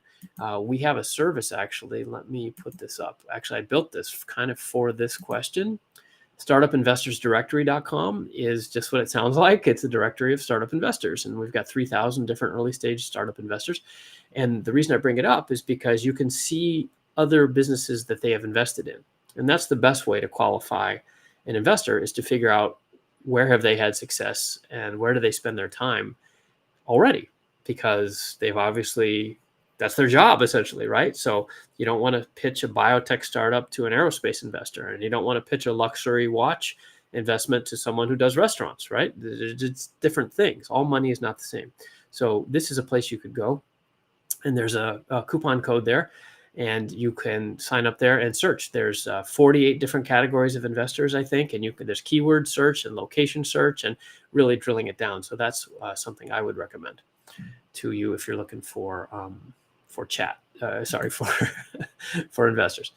And similar question here. Yeah, your second question is, what's a polite way to get a background info on the investors? That is what I would do. I would not go into a meeting where you don't already know as much about them as they do you. That's kind of a starting place, and that's kind of your job. Before you go into a meeting, you've got to do your research. Otherwise, you don't know who you're talking to. You might be giving away your secrets as possible. Okay. All right. And then what else here? I want to see if there are any other questions I missed.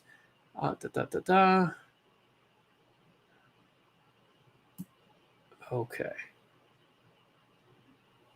Okay, good. All right, so let's go back to our pitches, and we have our friends in the back room. I think we had Kuram, and then Kat, and then this new gentleman whose name was John. Right. Okay, so is Kuram still here? Yes, he is. Okay. Hold on a second, guys. Let me get my captions in order here so we can do this right. All right, let's.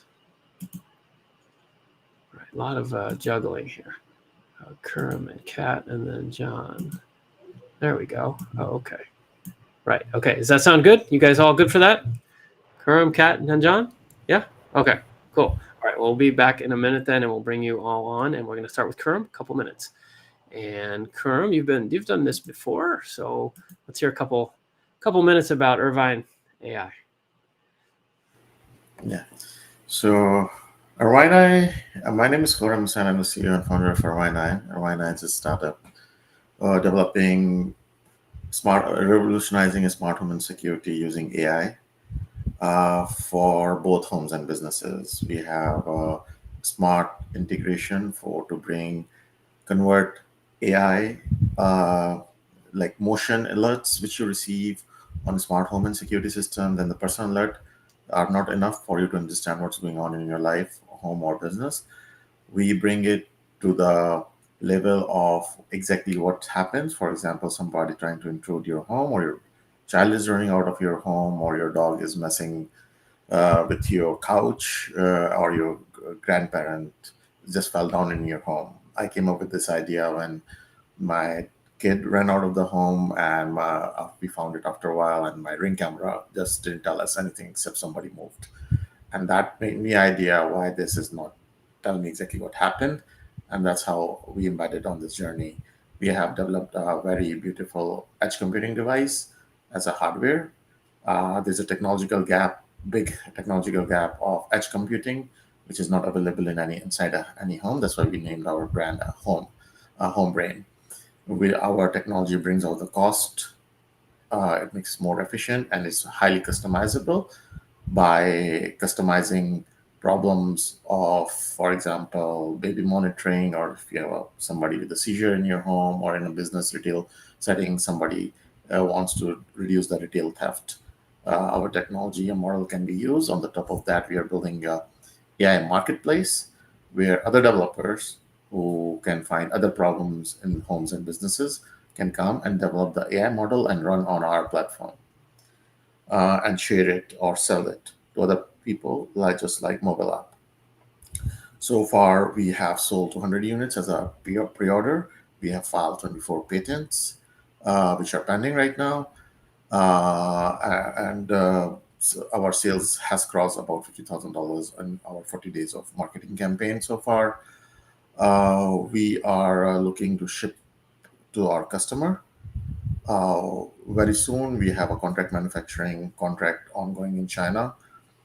We have a team of 25 developers, marketers, CTO, and business development working on this from like 3.5 years. We are raising $2 million on a market cap of 10 million with 20% discount as a safe note.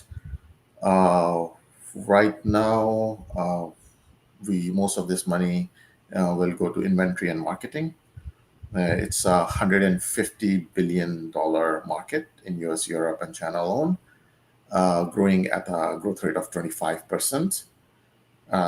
Just 2% of this market share can worth up to cross $250,000 in 5 years. There's a big gap in market. Yeah. I think that's probably it. Okay. All right. Great. Lots of good information in there. You would be 5 times better if you just turned it around. I want you, when we're done, to go back and watch what you just said and start at the end and say all those things in reverse order. Because it took you 1.5 minutes to even tell me that you had a product in market. I didn't even know that you had a business. I mean, I know because I've met you, but like you didn't actually say till like 1.5 minutes in that you have $50,000 of sales. That's totally different than being a seed startup. You actually have a product and you're selling it. And I think you said in 40 days of marketing, you had some results, whatever that was. Like that's what we need. You're a real company. That's a totally different thing than you're an idea, right? So it took 1.5 minutes. And before you even said that you'd had 200 units sold and you had 24 patents. Why did you take 2 minutes to tell me that? That's impressive, man. You got to think about what's going to get my attention. So I would turn the whole thing around and start with, there's a $150 billion market. I'm just looking at my notes. 25% of something you said. You can maybe save the ask till the end, but you had a nice specific ask, 2 million on a 10 million safe, 20% discount. That's good. That can still stay at the end, right? But the other stuff, you have 25 developers. You've been working on this for 3.5 years. You have contract manufacturers in place. This is the business. You spent almost all your airtime talking about the product, and the product is important, but you need to like squish the product down to like 10 seconds. You know, we built the next generation Ring camera that provides AI assisted detection of unfortunate events in your home. Done. I did it because my son ran away one day. Done. Then talk about the business, right? I've got 25 people working for me. We sold this much with this growth rate. That's what it was, 25% growth rate, $150 billion, you know, at a 25% growth rate. The growth rates what get our attention. So all the content was good. Just go, you've got it, man. Just like go listen and rearrange it and start with what's of most interest to me. I mean, me, the investor, right? Give me the numbers so I can do the math. Big market, growing fast, selling well, good conversions. What's the margin? Interesting. Okay, 25 people, 24 patents. Like all of those are factors in an equation, right? That I'm doing in my head as you talk. But I fell asleep because you talked about the whole history before you told me any of that. And that's my other point. Energy. You're talking like you just woke up. Like come on, like, dude, have a coffee, have a beer. I don't care. You know, like go, right? We want to invest in the best guy in the world, not some guy who's hanging out with his 24 developers falling asleep, right? You got to bring it. So, and I know you can. I met you in person, right? You have plenty of energy, right? You got to bring it when it's showtime, right? You got 3 minutes or 2 minutes or 10 minutes, whatever it is. Be ready and knock us out. Because otherwise you just run into the, you know, mess with the 50 other people we're going to meet that day. And I know you've got the personality for it. And the other thing that was missing, you didn't say anything about your personal background. So that's probably worth saying. Why are you the guy? You know, and I don't remember, we've met, but I don't remember your specific background. You don't need to tell me now, but you know, whatever. I have, you know, the piece about your son you said, but you know, are you an expert in AI or you're an engineer or you have connections in the industry? Why are you the guy and these other 24 people that you're recruited? Why is this the team to do it? That's something that's missing. So anyway, I hope that's helpful. I know you can do this. So turn it around, spice it up, and I think you're gonna nail it. How's that? Thank you. Yeah, you're welcome. Anybody else in the chat rooms? Let's see. Okay. Okay, Sankar, I'm going to have to ask you to leave, my friend. This is not, you're right. This is not the show for this. I don't know. I'm not a luxury brand, luxury watch guy. Okay. Yeah, this is I admire your energy. Yeah. Charles says, walk before you run. Yeah, that's right. Yes. And I believe you should start it, but you have to walk before you run. Figure out what the steps are to get there. Okay. Let's move on to Kat was next. Let's see here. Kat. And then, okay, here's Kat. There we go. Hello, Kat. Hey there, Scott. How are you? Nice. I'm good. Give me 1 second here. No, this one. There we go. Okay. Cool. So nice to meet you. Nice to meet you. You want to talk about Pitch AI, I think. Is that right? Yeah, sparkedinnovations.ai. Okay. Cool. Innovation. All right. So you got the drill for the format. You start whenever you'd like. All right, sounds great. Thanks again. I'm Kat Wynn. I'm the CEO and founder of sparkedinnovations.ai. About a decade ago, I started out as a pharma sales rep, but my training back then was poor. And it took me about a year to really find my footing. And I feel like people can get there faster. Right now, the pharma industry spends $2.2 billion on training that's unscalable, inefficient, and it just costs a lot of money, and people are just throwing things left and right. So I'm creating an AI platform that helps sales reps communicate effectively and build better customer relationships through conversational patterns that they have with AI generated prospects. So they get a baseline assessment, they'll converse, they'll learn tactics and techniques of a soft skill, and then they'll receive feedback on how to improve. So in this manner, we hope to increase quota achievement, accelerate revenue generation, as well as decrease costly rep turnover rate, because that can cost upwards of like $250,000 per rep. Right now, the traction we have is about 80% of people are ready to adopt a platform like this in pharma. And we've got one letter of intent from Harrow, a small pharmaceutical company. We intend to focus on the pharmaceutical sector first, but we know that this has broad range in many different sales industries and other verticals as well. It is a $1.3 billion market in terms of sales, but in the pharma, it's about 363. And over the next 5 years, we aim to gain about 36 million of that market. Go-to-market strategy, plan to use my network of over 100 people across 40 different pharma companies, as well as pharma vendors to tap into their network. We do have competition in the market already, which validates our idea. And so we plan to move forward. I myself am an award-winning national director of high-impact pharma teams, and my CTO brings over 30 years of software engineering experience, even for Fortune 500 companies. I'm looking for $750,000 in pre-seed funding. We've raised $165,000 so far, $50,000 of outside and $115,000 of my own. And we plan to complete the MVP by the end of this year and onboard the first 2,000 users in 2025. So would love to have you join us. Excellent. That was very good. Can anybody tell that Kat has a sales background? Nicely done. No, well, she's a great example. Kat, I'm going to make you the poster child today. That's what you want to do. You want to not read it. You want to be smiley, energetic, and specific, and bring a lot of numbers. That's how it's done. So the style is great, Kat. So nicely done. So in terms of feedback, so everybody in the chat room, please let her know what you think she could do better or differently for next time. Happy to have the feedback. That's why she's here. So let's talk about what you can do better or different. So I did think it was very good. I'm not kidding. You're obviously very personable and you're polished at this kind of thing. That certainly helps. Anybody who starts a startup and thinks they're not in sales is wrong, right? Every founder is in sales. So it helps to actually be from sales when you're going to do this kind of thing, right? So what would I say? So I liked your resume was good. The target market, I understand. The scalability is very attractive because that's what we're looking for in software investing, right? You see how I can see how this would scale. What I think would be helpful as an investor is to hear a little sooner where you are, because I wasn't sure. Well, let me back up more. I would like to hear two things: what it is and where you are. So what it is, you talked about it, but I guess it's software. Like, where is it installed? Does the client do it? How is it paid for? Like, you know, just like, what is it? Because you know, and I don't. So I get the sense that it's a package of consulting, coaching, active feedback, metrics, reinforcement, very cool stuff. I'm curious, like, how does it actually work? You know, and this is a great example. If you have something built, you can show a demo, or even screenshots would help a lot. We couldn't do that here, obviously, right?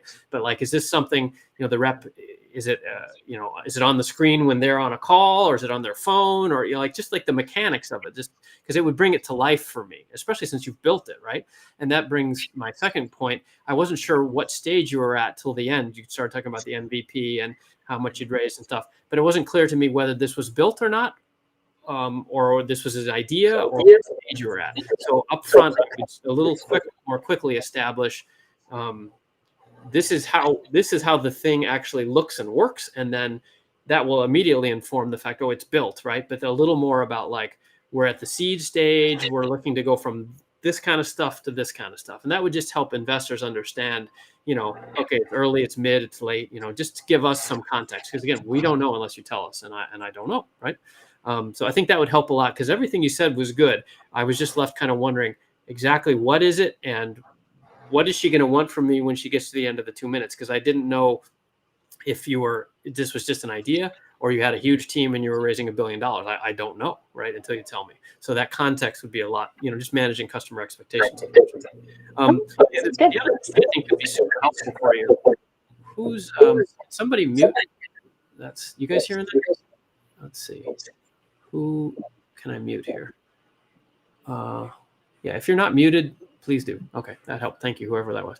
The other piece that would be really helpful, and you may not know yet, but the piece I immediately want to hear, like, if I'm on the right track, like the sales coaching and so forth, totally makes sense. And any software investor will agree with that idea that this could be done better. So I can see the lane you're aiming for, and I like it.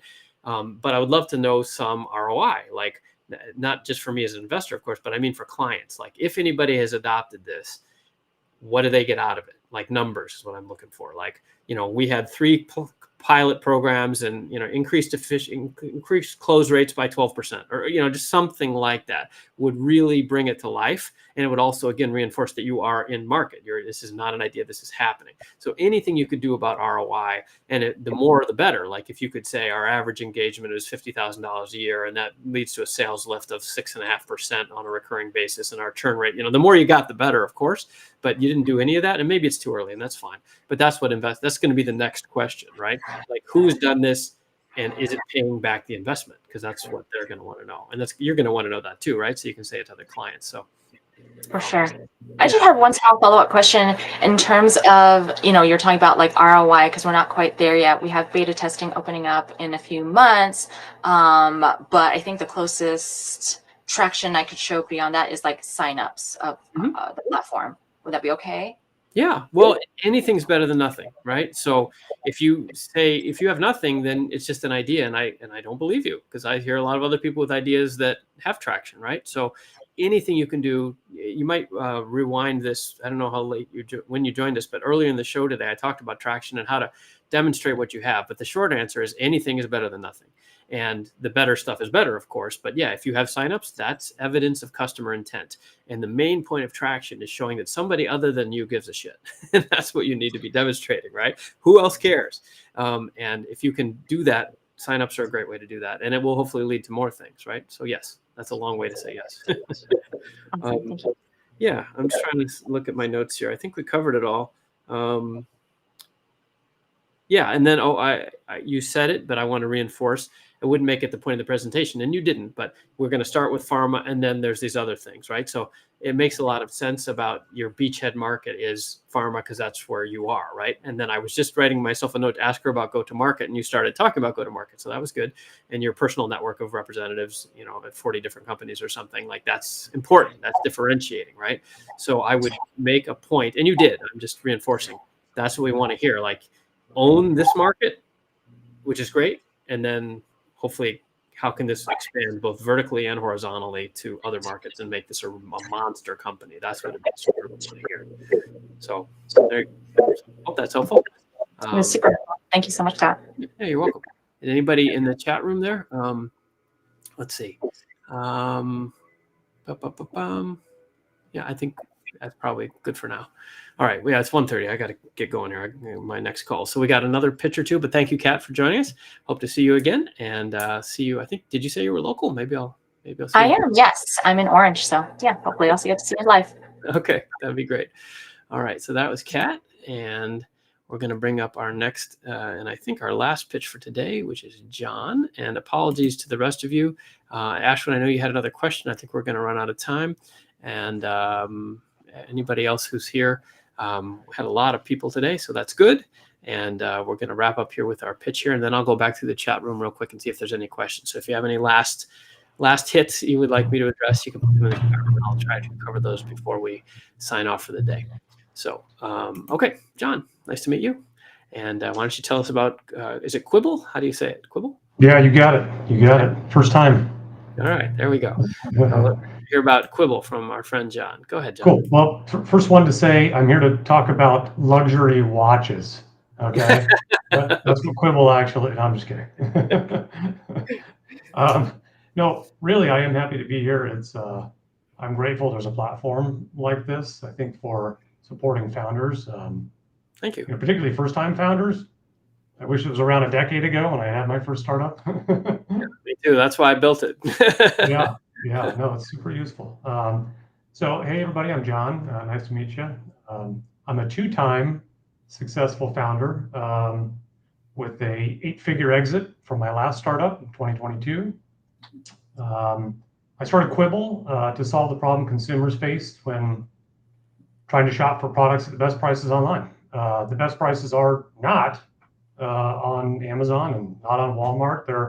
They're actually on secondhand marketplaces such as Facebook Marketplace, OfferUp, Nextdoor, Poshmark, etc. And so Quibble is the first consumer shopping app that aggregates all these products from the various marketplaces and gives consumers a centralized app that feels more like Amazon, but for shopping used stuff. And secondhand marketplaces, most people probably don't think about them very often. Everybody uses them to some degree, but they represent about 200 billion market share worldwide. They're very, very big, heavily used in other countries, probably more so than the US. They're undergoing a huge growth period, currently outpacing retail by 5%. They're also the key to long-term sustainability for consumerism, and they're used by the majority of Gen Z and millennials as a first place to go shopping before buying things new. But they don't feel at all like retail, which fundamentally blocks many consumers from wholesale adoption. And they require people to search over many disparate apps, haggle over subjective prices, meet up with strangers in parking lots, literally, to exchange goods for cash and risk their lives. And so our consolidated or aggregated experience leverages powerful AI tools to do a lot of that, including assisting users in determining item values. And it even handles negotiating prices, as well as providing financing and integrated electronic payment options. It even integrates pickup and delivery direct to your front door for locally purchased items. All with the goal of making resale feel more like retail. We have a super talented first-class team consisting of ex-Google employees. We've got the former CTO at EasyPost, so we got some big tech in there too. We've already established a partnership with Nextdoor. That's the third largest marketplace in the US. We're raising a $1 million seed round at a $6 million valuation. We're currently projecting about 20% market share within the next 3 years. And we're currently building out the MVP with a scheduled launch of around Q4 of this year. Okay. Is that it? That's it. Okay, excellent. Well, nice job. Lots of information there and helpful. It sounds like a great product. I have some teenagers in the house who would probably be happy to learn about that. Is it live? I kind of missed that. No, MVP Q4. Okay. So that is one of my first, well, it literally was my first question, right? So kind of like I talked about with Kat, I'd like to hear more about where are you, right? So is it built? When's it going to be built? That kind of thing, just some specifics. but that's a small point. But let me back up. So the first thing is you need a different microphone because it's echoing in there. You need to wear a headset or buy a real microphone just for future pictures. If you want to spend $100, I'd get one of these because presumably you can hear. Can you hear me? Okay. Yeah. Great. Pretty good, right? It's worth the money. And in this virtual world, it's definitely worth the money. I liked how you're a 2-time exited founder, but you didn't give us much more than that about your background. Like, why are you the guy? Like, I agree with the market opportunity, and you don't need to answer me now, but like, I'm left wondering. Maybe you've done this before, I guess. So maybe you're deliberately cloaking some of it so that I want the next meeting. And that's right. That is a legit strategy, but I'm just left wondering, like, is this guy from, is he from Amazon, or is he a retail store owner, or like, well, why him, so that's interesting. Most importantly, you can watch the replay on YouTube. You spent a lot of time talking about the product and kind of setting the table and kind of convincing me and yourself that this was an opportunity. And I think it is, but I didn't hear anything about the business hardly. Like, what's your typical sale size? Who's the customer? What's the margin? Like, I need unit economics to have any idea. What I got mostly was an idea, and you're at that stage, so that's fair. But investors, you at least need to give us some numbers to, so we have something to eat, basically, right? This isn't nearly in the category of who was it? Chelsea was doing luxury handbag stuff. Like, I know nothing about luxury handbags. I at least have opinions about used Depop and those sort of marketplaces. But you got to give us some numbers just to tell us you've done the research, if nothing else. So it was very kind of 30,000 foot, and that's a legit thing. If you're at, having lunch and you want to, then you're going to do a presentation next time. But in a pitch, I would get some numbers in there faster. The only numbers I heard were at the end, the 1 million seed at the 6 million valuation. What that led to also was, you said that leads us to a certain amount of market share. It wasn't clear to me how you define the market also, right? So you've got a lot of competitors here. So I'd like to hear more about competition. Why you, why now, and how are you going to do this better? I got the idea that there was the user interface, and the consolidation alone is going to be a big deal. I get it. But the go-to-market and like, why is that sustainable? And then more, I guess now that I say it, more on the tech. If you're going to integrate all that, somebody's really got to know the tech, right? And you had some good team members, it sounds like, but that's significant. Like all the APIs there that are going to have to be integrated in real time with real-time pricing, right? That and the shipping. I mean, you know better than I do, but that's a lot of stuff. I've done a fair amount of e-commerce stuff. There's a lot there. So I guess just a little less table setting and a little more on the nuts and bolts. That's kind of what I'm saying. Okay. Yeah. So. Is that helpful? Hope it is. And anybody else who's got suggestions for John, please toss those in there. And John, if you're in Huntington Beach, hopefully we can see you sometime at local events. The Orange County Startup Council has a big mailing list, and maybe that's how you heard about us, but I'm happy to meet you in person. And there's a bunch of pitch events coming up soon. I don't know what your other exits were involved, what kind of companies they were, but although that was the idea, right? Get you interested. Yeah, so no, you ask more questions, right? And eight-figure exits always sound good. So yeah. But if you want to participate in the scene around here, the ecosystem is quite active. And I'd be happy to see you in person at one of these events. Great, you too. Cool. All right. Well, thanks for joining us. That was our new friend, John from Huntington Beach. And hopefully we'll see him again and learn more about Quibble as that grows. That sounds like a real opportunity there for sure. Okay, so we're about out of time here. And let's just run through the chat real quick and see if I missed anything that was on fire that we needed to ask. There's my friend Athena. Hi, Athena. The name of the company again. Now, this is a great question. I'm going to put this one up for all of you. This is really funny, actually, because it's amazing the number of times that founders say their name and their company and never repeat it. So this is a very insightful. It doesn't look complicated, but this is a very insightful question. Say your company name over and over. Why? Because we hear lots of pitches and we're going to forget. And your name too, right? And this is why if you have slides, it should say it on every slide. You have your logo and the URL of your website or whatever your preferred contact point is. Say it over and over and over again. Okay. Let's see. Okay, I think we're in pretty good shape here. So I think we're going to wrap up for today. And I want to encourage all of you to head over to startupcouncil.org. This is the organization here that I started. It's volunteers and a community service base. We have some sponsors, of course. So if you'd like to sponsor, that'd be great. But most of all, we have 7 free different newsletters that can help you. We have an investors directory. We have a startups directory. We have events directories. We have service provider directories. If you need attorneys or accountants or web developers or HR consultants or marketing people, contact us. There's contact forms on the website, and we'll refer you to people that are well established and like to work with startups, just what you need.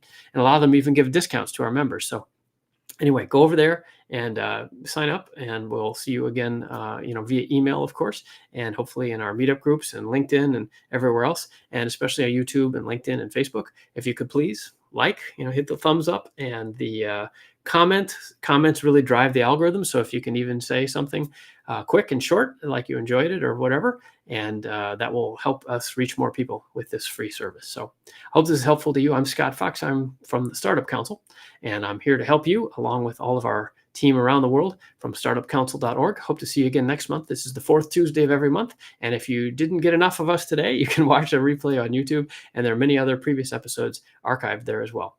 Thanks for watching. Hope to see you again. Hope to see you online. Head over there right now and sign up for the newsletters and like and comment and subscribe, please. Thanks for watching. Please tell your friends. We'll see you next month.